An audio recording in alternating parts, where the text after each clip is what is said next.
fladu.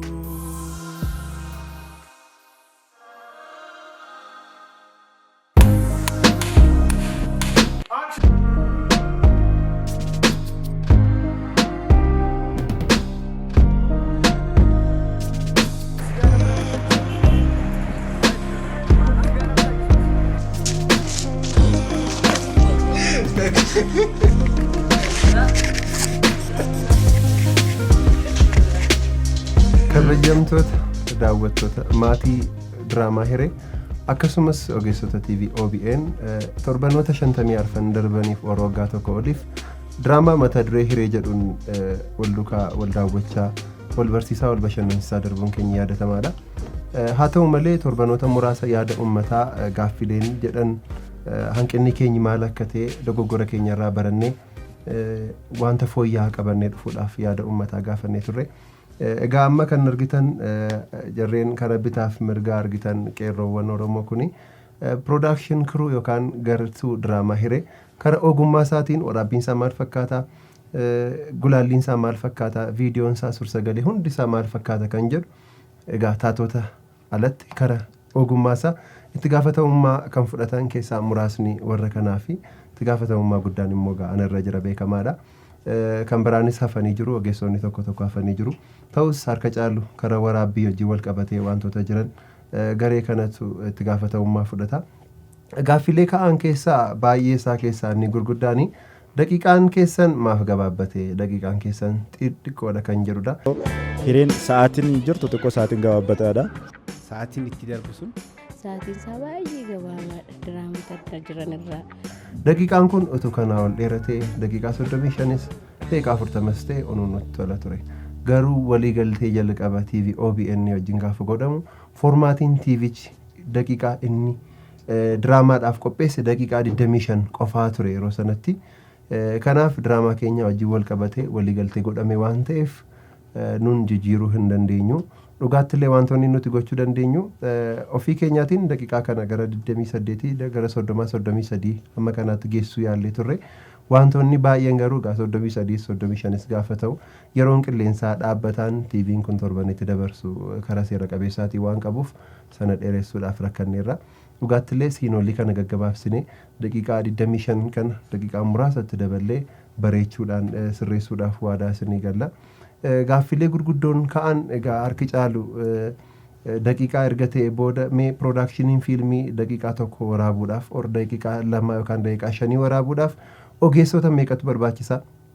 aartiin Oromoo maal fakkaata? rakkina maalii keessa teenyee aartii kana hojjechaa jirra isa jedhu dhugaa dubbachuuf deebisuudhaaf baay'ee ulfaataadha. maaliif biyya kana keessatti afaan Oromoof afaan kan biraan garaagarummaa guddaa agarsiiseera. warri kaan teknooloojiidhaan deemuu danda'aniiru. Oromoon rakkoo barreeffamaa hin qabu. Oromoon rakkoo daayirektaraa hin qabu. rakkoo ogeessotaa hin qabu. rakkoo guddaan kan ta'ee jiru garuu afaan kun dhiibbaa gurguddaa jalaa bahee iddoo kana erga ga'ee booda har'a teknooloojiidhaan akka fayyadamuuf maaltu mijeeffamee jira kan jedhu yoo gaafanne deebiinsaa baay'ee rakkisaadha. afaan kun erga waggoota hedduudhaaf dhiibamee akka hin dubbatamne godhamee akka hin jijjiiramne godhameera taanaan har'oo dhaloota kanaaf wanti wal qixxaate maalidha kan jedhuuf deebiinsaa ammallee furmaatatuun argatiin jira. kara kana immoo furmaata gochuudhaaf itti gaafatamummaa guddaa kan qabu uummata ta'us uummata biratti qaamonni gara afaan kana hin jijjiirraan guddisnaa jedhanii socho'aa jiran aartii kanaaf har'a maal gochaa jiru yoo jenne yaanne gaaffiinsa baay'ee rakkisaadha. afaan seenaa afaan hindii yoo fudhanne afaan biyya hindii keessatti afaanota gurguddaa lamatu dubbatama. afaan inni tokko akka biyya kanaatti guddatee fiilmiidhaanis industirii adda addaanis guddateera. inni tokko immoo baay'ee gadi bu'ee jira ture. mootummaan maal godhee afaan inni sun hamma inni guddatutti wantoota affirmaatiif akshinii wajjin wal qabatan erga deeggaree erga jabeesse booda erga afaanichi wal qixxaatee boodadha ofii keessaniitiin jabaadhaa kan jedhu. biyya keenya keessatti haasaa jibbisiisaa tokkotu jira. waggaa 30 dura isin hin beektan malee lamaan jedhu hoggantoonni hoggansarra jiran muraasni isaanii. afaan kun akka hin dubbatameef dhorkamaa ture. har'a garuu ittiin akka barbaadan haasoftu ittiin akka barbaadan fiilmii hojjettu nuun jedhu. nun bara dargii keessatti hin dhalanne waa'ee dargiis waan beeknu hin qabnu. misooma irratti mootummaan biyya keenya misooma irratti fakkeenyi isaa fuulduratti adeemee dijitii lamaan adeemee Ameerikaa Chaayinaa wajjin wal dorgoba.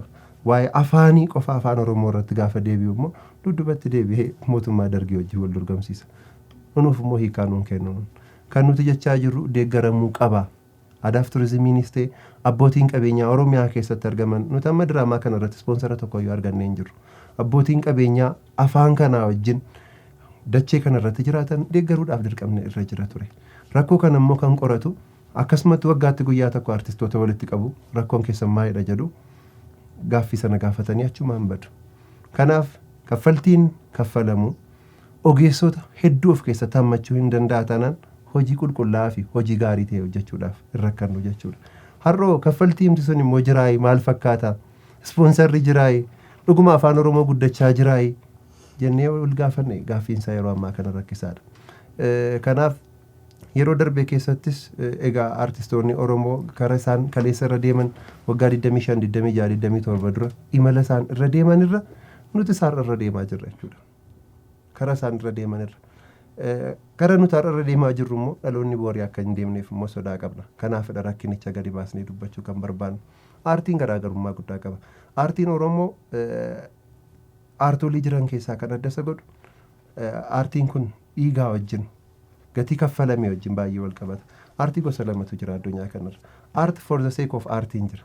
Kun maal godhaa? Akkasumatti aartiima waan ta'eef bashannansiisuuf hojjetu. Aartiin lammaffaa societal transitionidha. Mootummaan kun haalli keessa jiru maal akka inni fakkaatu? Uummanni kun waan inni keessa jiru maal akka inni fakkaatu? Uummata kana fuulduratti dabarsuudhaaf nuun societal transformationii sana fayyadamnaa jechuudha. Kanaaf akka barbaanne bashannansiisuun hin danda'ama ture. Bashannansiisuu keessatti garuu ergaa gaarii tokkummaa Oromoo keessatti, jaalala Oromoo keessatti, dinagdee Oromoo keessatti gahee mataa keenyaa taphanneen dabarru taanaan diraamaa hiree hojjechuun keenya waan nu fayyaduu hin qabu. Kanaaf gaaffiin guddaan karaa keenya ka'u har'a jijjiiramni afaan kanaa wajjin ta'uutii qaba.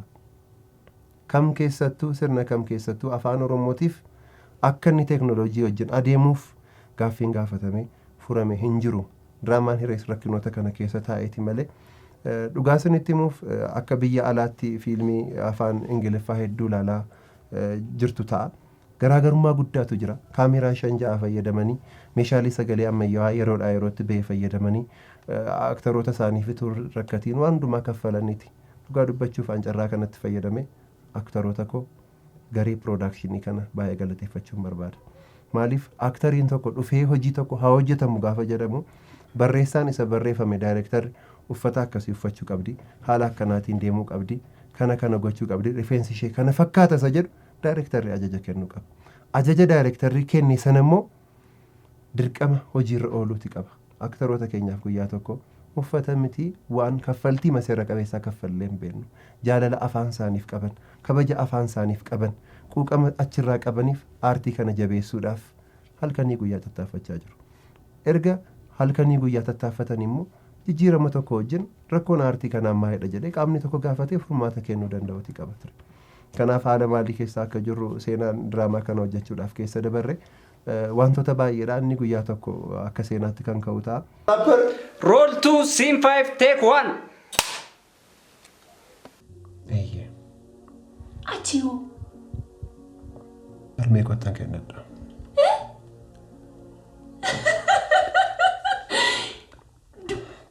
Dubbiin garam dhaqaa jira akkuma. Ani mucaa keessiindaa ati harmee keetti kennita. Gurra kootii tarii sirriidha miti akkasuma naan jette. Tole mee waan tokko si gaafadha. Anillee nan daakuma ko mee rabbiif jedhiiti. Harmeen kee erga mucaa keessii guddisuu dandeessi ta'e maaf obboleessi kee magaalaa Amboo keessaa barumsa dhiisee kophee namaa xaraga.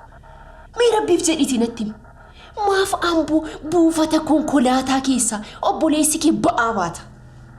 Harmeen kee illee mucaa keessii guddisti. Naa deebisi ka? Waan naa deebistu hin qabdu. Waan naa deebistu hin qabdu. Meetii nyaadhu. Nyaadhu deebiin qabuunni. Ergaa kanarras geessite jechuudha. Waanuma jiru sitti mee. Waanuma jiru sitti mee bara. Obboleessi kun inni irraa abdatee dhabe. Ofiisaatiin ba'aa baatee kophee qulqulleessee ofiisaatiin of barsiisuunsaa abdiin irraa qabuu dhabuunsaa akka obboleessa hangafaatti gargaaruu dadhabbuun koo siinsi kolfisiisee. Ani kolfii kolfee. Kolfeeraa? Homaa miti. Anyways, dagatiin waan amma dubbatte. Aarsaa dhiigaa kaffaleen jireenya harmee koof obboleessa koo jijjiira yeroo dhiyoo keessatti. Keessaan qabu. Ani harka keessa ol fudhadhe. Egaa larni giloobaalii aakti lookaalii kan jedhamu jira. Akka addunyaatti barannus akka naannaa keenyaatti hojjechaa jirra malee wanti nuti hojjechaa jirru kuni gahaadhaa bareedaadhaa jennee miti. Kanuma keessa dabartanii garuu dinqisiifannaa gurguddaa kan nuuf laattan karaa sooshaal miidiyaa, karaa yuutuubii, karaa adda addaa kan nu barreessitan namoota hedduudha. Kanaaf utuu danda'amee yaada namoota hedduu fudhannee utuu yaada keessan deebisnee uummatatti agarsiisnee nutti tola ture. Garuu wantoonni isaan dubbatan uummata bira gaaffii hin jiru. Baay'een isaa wal fakkaataa waan ta'eef gaaffii jiru gara wal fakkaataa ta'een deebisuu deemna jechuudha. Kanaaf rakkoon gurguddaan biyya kana keessa jiru afaan kana wajjin ammayyuu tuun hiikamiin jira.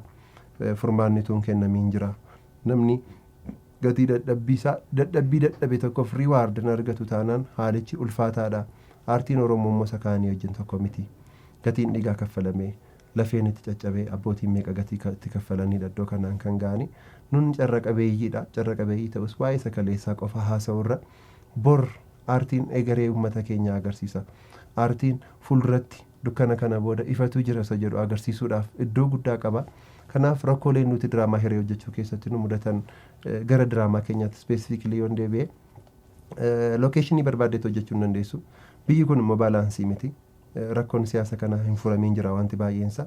Jiramoonni gaggaariin jiraatanis baay'eensaatu hin furamiin jira. Fakkeenyaaf Itoophiyaan Eerlaayinsii indiviijuwaalii makaasee yoon dubbadde sa'aatii 2 yoo turuu barbaadde birrii 2,000 kaffaltaa. Sa'aatii 3 yoo turuu barbaadde birrii 3,000 kaffaltaa achi keessatti waraabuudhaaf. Egaa biyyi kun qaama tokkoon birrii 3,000 sa'aatii 3 gidduutti kaffalsiisa. Qaama kaaniif immoo miiliyoona 10 meeqa biyya alaatti dhaqee hojjedhu jedheetu ispoonsara kenna. Garaagarummaan hammamii akka inni jiru baay'ee kan nama qaanessuudha. Kanaaf jijjiirama garaagarummaa kana gidduu dhaabbannee dhagan nuti afaan kuni teknooloojiidhaan mul'achuu qaba. Akkas ta'ee jijjiiramuuti qaba kan jennee hojjechaa jirru kanadha. Lookeeshinii gurguddaa gaggaarii Finfinnee keessatti argaman fayyadamneetu hojjenne iddoo baay'eetti nutti tola ture. Garuu iddoo sanatti yeroo deemtu iddoo baay'een isaa nama kaffalsiisu. Humna keenya wajjin deemuu hin dandeenye. Kanaaf naannee maalii wajjin wal qabata? Humnaa wajjin wal qabata diraamaa kana qopheessuun. Warri kaan warri humna qaban akka barbaadan lookeeshinii barbaadan biyya alaa Dubaay iddoo barbaadan deemanii hojjechaa jiru. Nuun immoo Finfinnee keessatti iddoo barbaanne deemnee hojjechuuf carraa argannee hin jiru. Kun maalii wajjin naannee ammas dinagdee uummanni kun afaan isaa irratti qabu wajjin kanaa wajjin wal qabata jechuudha. Abbootiin qabeenyaa Oromiyaa keessa jiran kan isaan ispoonsara godhan warra kan biraadha. Kan immoo akka isaan ispoonsara godhaniif kan dhiibu qaamni puush godhu tokko jiraachuu qaba ture. Egaa gara fuulduraatti maal akka dhufu hin beeknu. Kanaaf gara mammaaksii roobus caamus ijji misiraa lamaa gara jedhanitti adeemuuf dirqamneerra jechuudha.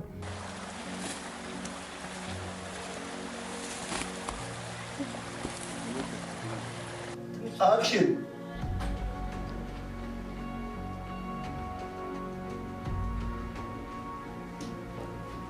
Faayinaalii uummanni qaamotaan galateeffachuu barbaadutu jira.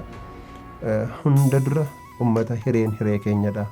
Hiree baay'ee jaallannadhanii yeroo isaanii kennanii torbee hamma torbeetti daawwatanii maaliif hafee maaliif dhaabbatee jedhanii qaamota nu gaafatan dhuma daawwattanii jabaadhaa kan nuun jettan humna qabdaniinis kan nu cina dhaabbattan maatii diraamaa hiree daawwattoota kabajamtoota jaallatamtoota karaa TV OBNs karaa sooshaal miidiyaas kan nu hordoftan baay'ee isin jaallannaa baay'ee isin kabajna baay'ee isin galateeffanna ittaansuudhaan TV OBN carraa kana kan nu kenne hojii haala mijataan taane keessatti illee uummata isaanii wajjin dargaggoonni kun walaa baranii jedhee hojii keessan mee uummatatti dhiyeeffadhaa jedhee carraa kan nu bane TV OBN TV sagalee uummataa baay'ee galateeffachuun barbaada.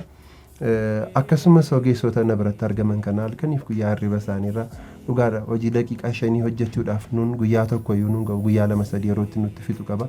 Sa'aatii hirribaa isaaniirra aarsaa godhanii erga diraamichi uummata biratti fudhatamummaaf jaallatamummaa argatee booda immoo baay'ee itti gaafatamummaan nutti dhagahame baay'ee guddaadha. maaliif deebinee yeroo dhufnu kutaa gara dhumaatti adeeman ispeeshaalii wantoota gurguddaa teknooloojii adda addaatiin deeggaramee akka inni dhiyaatu barbaadu. Kanaaf isaan bira quuqamni jiru quuqama guddaadha. Hundumtuutti gaafatamummaa fudhatee uummanni maal nuun jedha, uummanni torbee kana maal nuun jedhe isa jedhu nun ofii keenyaatiin maree gurguddaa qabna.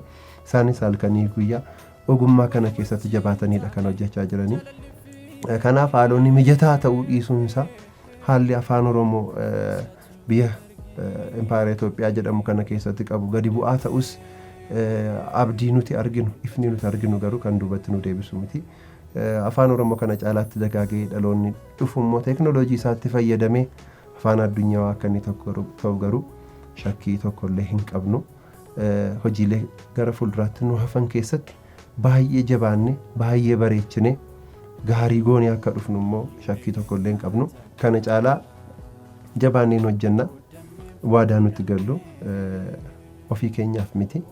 Uummata irratti gaafatamummaa kana kan nutti kenne imaanaa kan nutti kenne uummatadha. Afaan dhiigni hedduu fi lafeen hedduun itti cabeef haalli mijataa ta'uu haa baatus carraa hojjechuu argachuun iyyuu ayyaanomuudha. Kanaaf gara fuulduraatti kana caalaa jabaannee halkaniif guyyaa hojjennee hojii seena qabeessa kana keessatti gahee mataa keenyaa seenaa mataa keenyaa qooddanne akka baanu abdii guutuun qaba. Hojiin keenya kutaa itti hafan keessatti kutaalee hafan keessatti baay'ee akka inni bareedaa deemus shakkii tokkoyyuu hin qabu. Maaliif seenaan gara duddubaatti hafan seenaa baay'ee gara fuulduraatti nu falmisiisee kun akkamitti akkas ta'e jettanii ofii keessan murtoo mataa keessanii itti kennitanidha.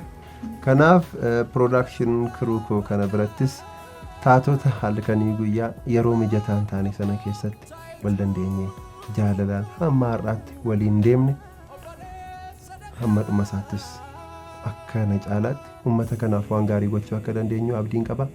Galanni keessan ulfinni keessan uummata Oromoo biraa fudhadhaa malee production fiilmiilee qaas ta'e qopheessitoonni diraamaa hiree taatota tokkoofillee gatii dadhabbii isaanii kaffaluu hin danda'u. Dhugaadha galata addaa qabdu. Baay'een isin jaalladhaa, baay'een isin kabaja. Kana caalaa jabaadhaatii hojjedhaa, jabaannee haa hojjennu. Anis akkasin kana caalaa jabaattanii hojjettan shakkii tokkollee isin hin qabu. Kanaaf taatota diraamaa hiree baay'ee ulfaadhaa. Galatoomaa isiniin jechuun barbaada. Maaliif haala akkamii keessa taanee akka hojjechaa dhufnee fi gara fuulduraattis haala akkamii keessatti akka hojjennu hin beekna. Garuu isa darbeerra fuuldura keenya ifna akka jiru gatii nuti kaffalle isa amma kaffallu hin caallu. Gara fuulduraattis kana caalaa haalonni mijatanii gatiin dadhabbii keessan gaarii ta'e uummata kana biraa yerootti galata qabdan galata laphee isaanii keessaa hin baane seenaa bara baraa qabdu waan ta'eef taatonni kunis hundi keessan ulfaadhaa galatoomaa isiniin jedha. Quiet on a set. Camera ready. Roll. Sound ready. Speed. Clapper. Roll 2, scene 5, take 1.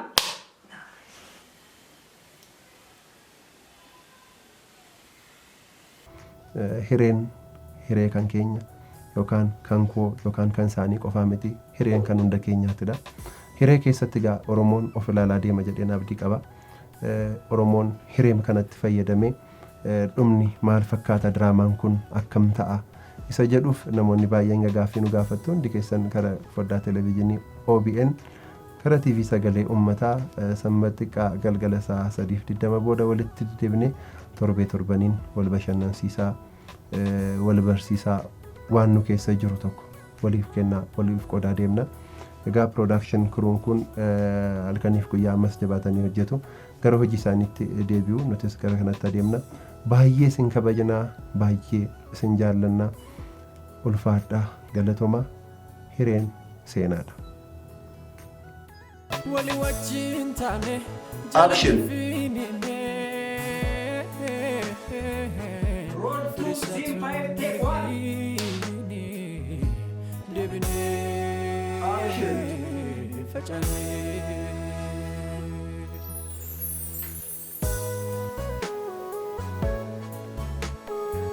No. Cut.